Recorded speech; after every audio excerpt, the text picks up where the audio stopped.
হীরার খনি এদেশে নেই, তারপরও বাংলাদেশ থেকে প্রতি বছর 50 কোটি টাকার হীরার অলংকার রপ্তানি হচ্ছে বিদেশে। সাফল্যের এই তথ্য যেমন আনন্দে, তেমনি এই শিল্পের কারিগরদের দুর্দশার চিত্রও কিন্তু বেদনার। বাংলা ভিশনের বিশেষ আয়োজন আলো আঁধারের খবরে এ নিয়ে রিপোর্ট করছেন আনোয়ার সাদ এবং জাহেদা রহমান।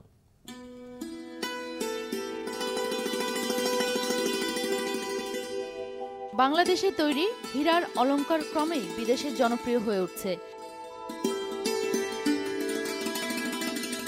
হীরার অলংকারের মান ও নকশা যাচাই করতে প্রতিনিয়ত আসছে বিদেশি প্রতিনিধিরা।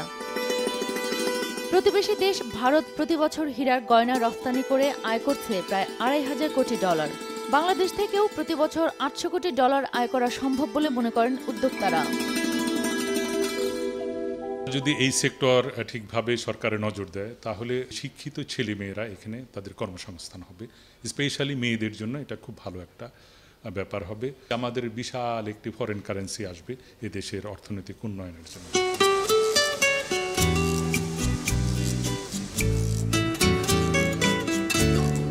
তবে বাংলাদেশে এখনো পর্যন্ত টঙ্গীর গাজীপুরে মাত্র একটি হীরার কারখানা হয়। বিদেশি ব্যবসায়ীরা তেমন আসতে চান না।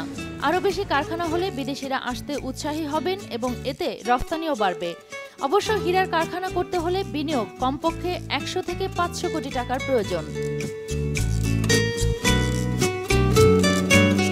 Bangladeshi diamonds are recognized the top 10 diamonds in the world. এটা কিন্তু আপনি গার্মেন্টসের ক্ষেত্রে বলতে পারবেন না, চায়ের ক্ষেত্রে বলতে পারবেন না, মাছের ক্ষেত্রে বলতে পারবেন না, টেক্সটাইলসের ক্ষেত্রে বলতে পারবেন না, কিন্তু ডায়মন্ডসের ক্ষেত্রে আপনি বলতে পারছেন। তবে বিনিয়োগে বড় কথা না, বিদেশে হীরার অলংকার রফতানির সবচেয়ে বড় ভরসা হলো এ খাতের কারিগররা। বিশ্বে হাতে তৈরি হীরার গয়নার 80% কারিগর হচ্ছে বাঙালি। তাদের রয়েছে ব্যাপক সুনাম।